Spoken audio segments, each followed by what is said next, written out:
Okay, thank you very much. I'll get close to the microphone here so everyone can hear me. Um,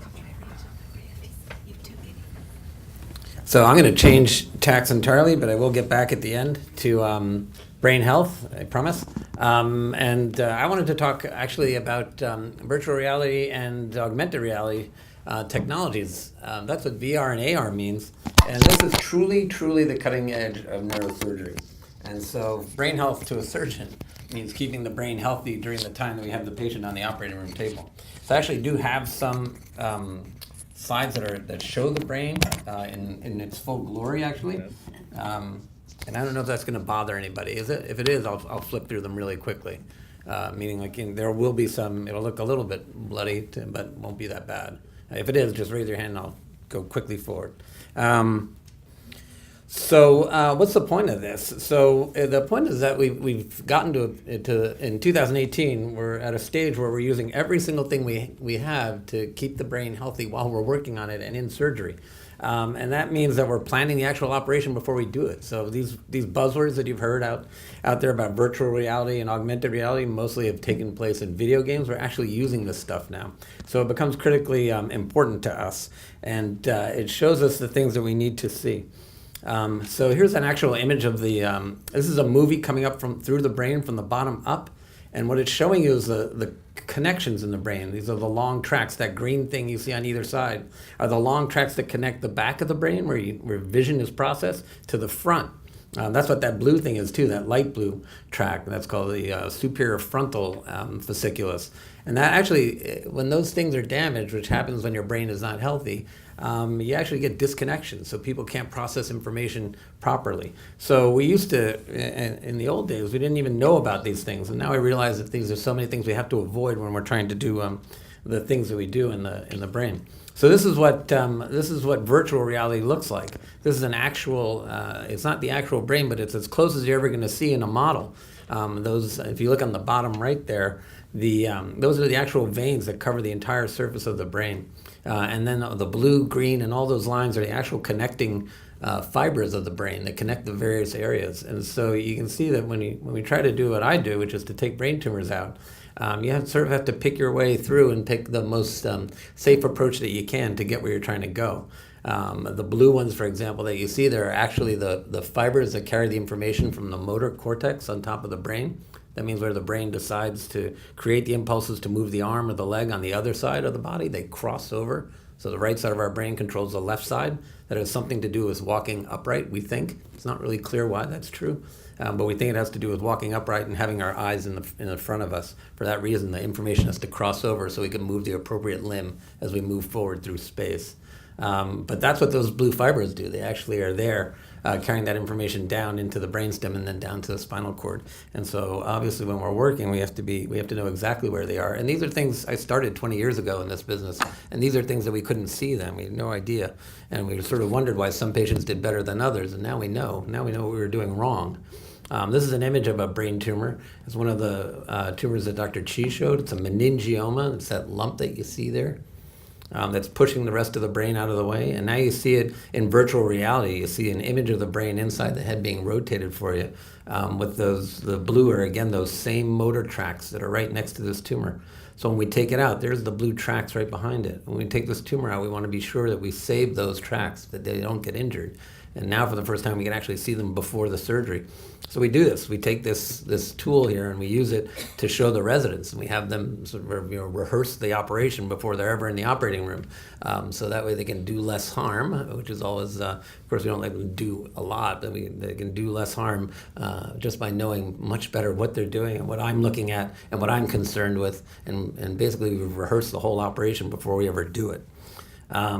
And I'm going to ask you to pay attention to some of this because I'm going to ask you some questions at the end about how useful you might think this would be. This is actually looking down on the brain from the top. That's an actual recreation of the brain. This is taken off an MRI scan. It's an MRI scan done in 3 dimensions. It's then reconstructed by the computers. And you might want to ask, why do we have to wait so long to have stuff like this? We needed the computers to be fast enough to handle all this information. There's an enormous amount of information in an MRI scan, and until the last 10 years or so, just the processors haven't gotten fast enough to do it. This all comes out of the video game industry, actually. It was the video games with how fast they moved that prompted the development of processors that could handle all this video information. The people who created this program actually programmed the flight simulators for the Israeli Air Force. And a friend of mine in Cleveland got together with them, and they asked them, well, if you can do it for jet pilots, why can't you do it for neurosurgeons? And that's exactly what's happened. So this is another brain tumor. It's the dark area you see it looks like the right side of the scan. That's actually the left side of the brain there. And you see it again in a third dimension there. And now you're going to see it reconstructed in virtual reality, basically. So, and this tumor is in a location where, for example, our residents who are less experienced don't understand exactly where it is. So we use a tool like this to show them. And the question is it useful? Is it also going to be more useful for our patients if we show them this in the clinic? Will they understand exactly where this tumor is, what's at stake here, and why it needs to come out, and what we're doing? Those things overlying the tumor are the blood vessels. And those are critical blood vessels throughout the brain. You can see that the brain has enormous amounts of veins and arteries all over it. And now we're zooming in on the arteries themselves. The green thing is the tumor. And now we're turning to look at the patient from head on. And you can see how deep inside the brain that tumor goes. And all of the blood vessels that are near it. And you can see we're actually looking through it. This one's about 5 centimeters across, or 2 inches, really. So, and now you're seeing it zoomed up. And what's critical is this is an X-ray vision that we want, so we can see the blood vessels that are on the other side of the tumor before we get to them. So those are the actual blood vessels. Correct.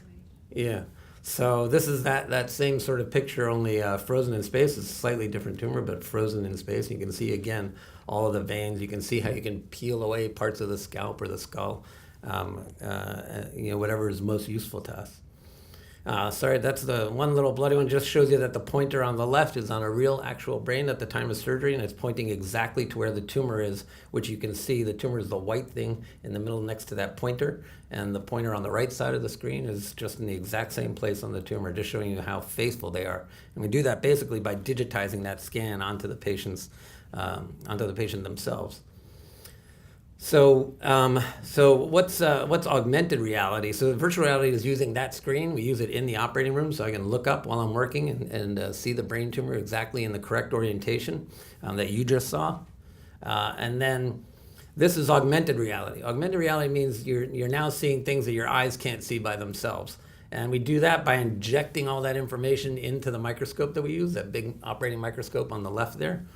We take that information from the scan. You can see in that vertical panel there, you see in the top there the patient's head reconstructed. It's an actual patient. And we put that stuff into the microscope. So now that picture you see there is the actual microscope view that I get. And the crosshairs is where I want to go. The blue arrows are pointing to things I have to miss. The green arrows are the things I want to take out. So it's basically cut here, don't cut here.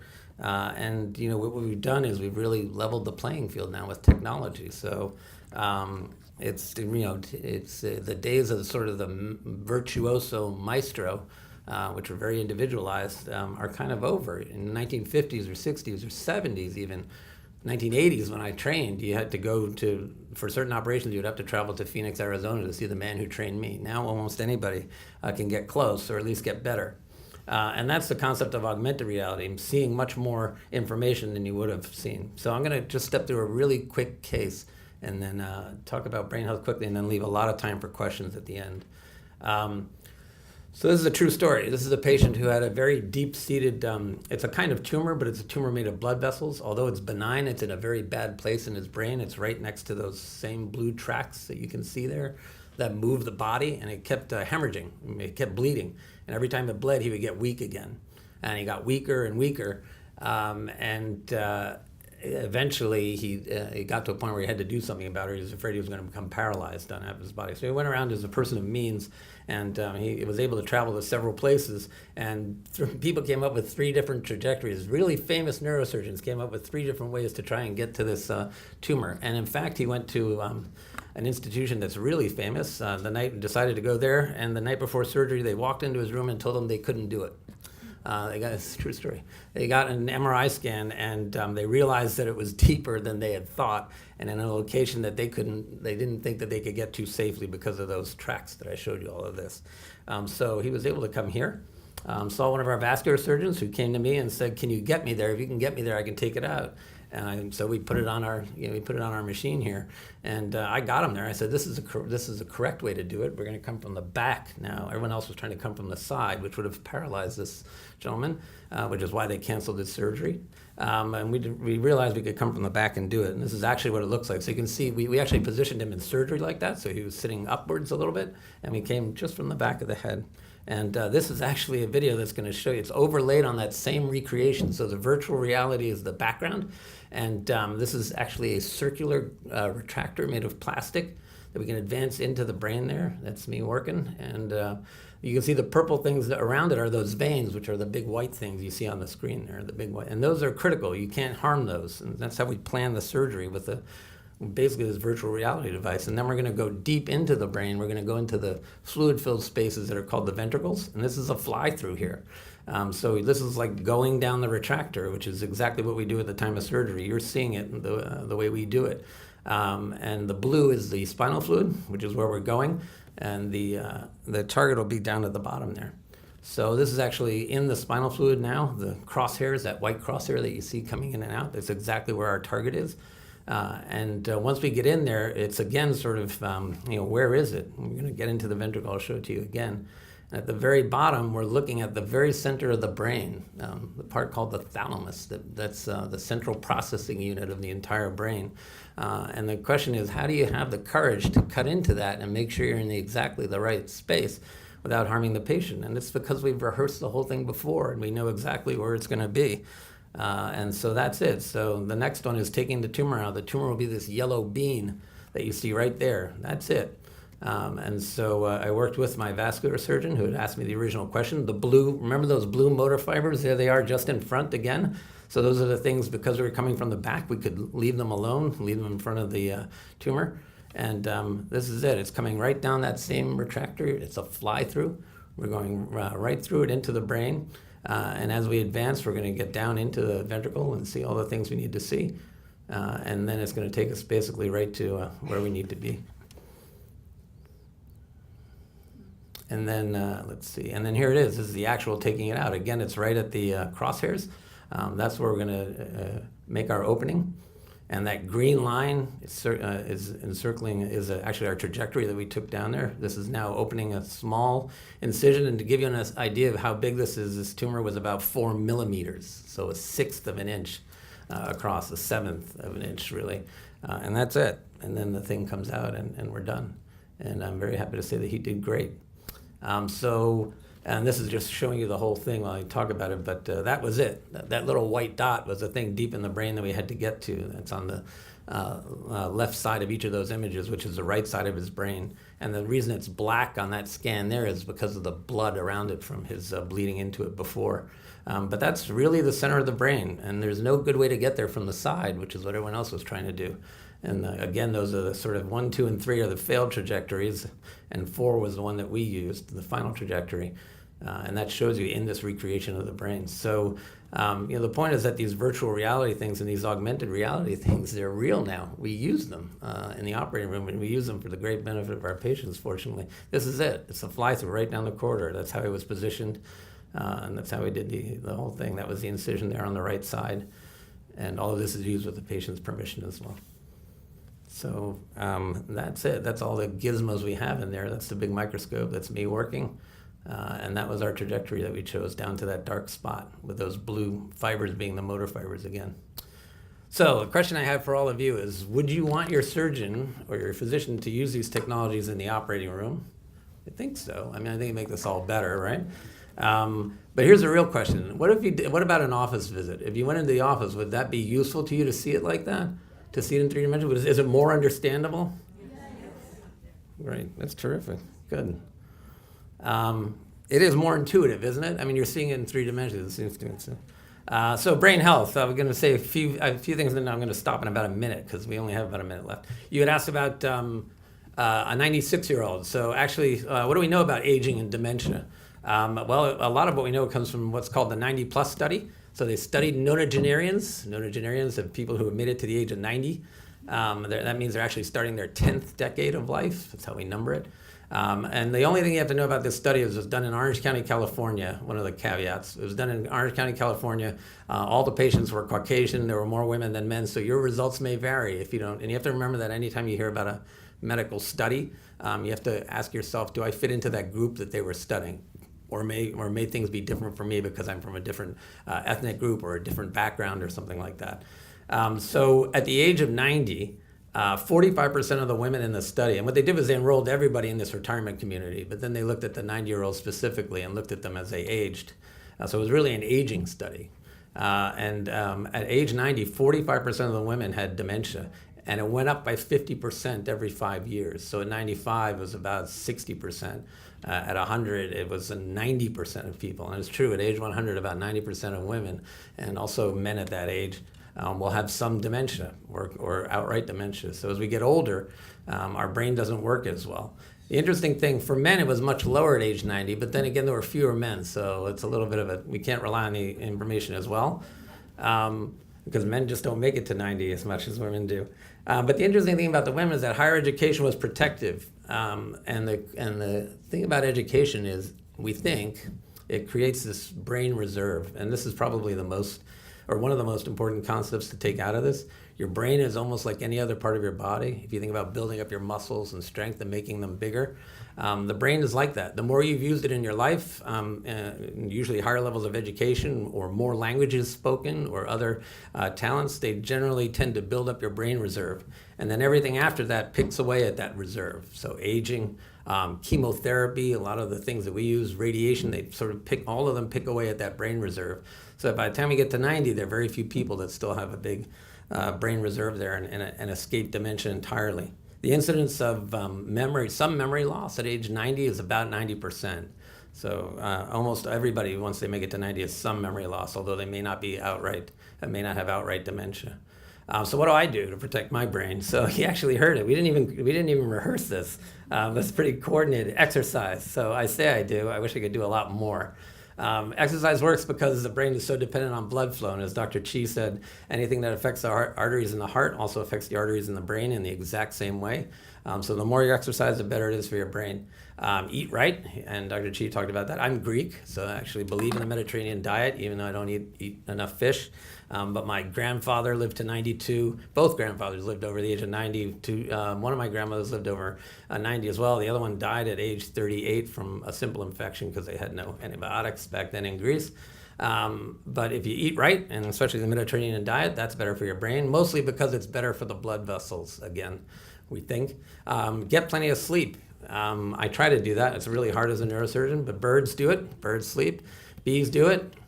And people here probably know the rest of this line. It's supposed to be even educated fleas do it. But actually, even jellyfish do it. So last week it was reported that scientists have found that jellyfish sleep. So it wasn't clear how primitive an animal you have to go before sleep disappears. And there's still this persistent question of what's the function of sleep? Why would it be an advantage in evolution to have an animal go to sleep when it's completely vulnerable to predators?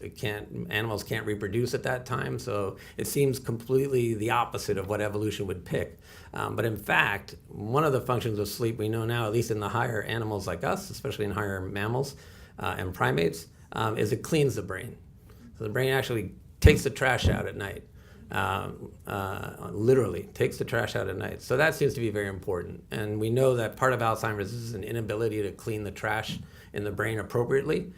So plenty of sleep is really an important thing. I happen to play piano, but I put under that language. Music becomes a language in trained musicians. It moves from the right side of the brain to the left, where most of the language is in right-handers, and most of us. So lots of language or language work.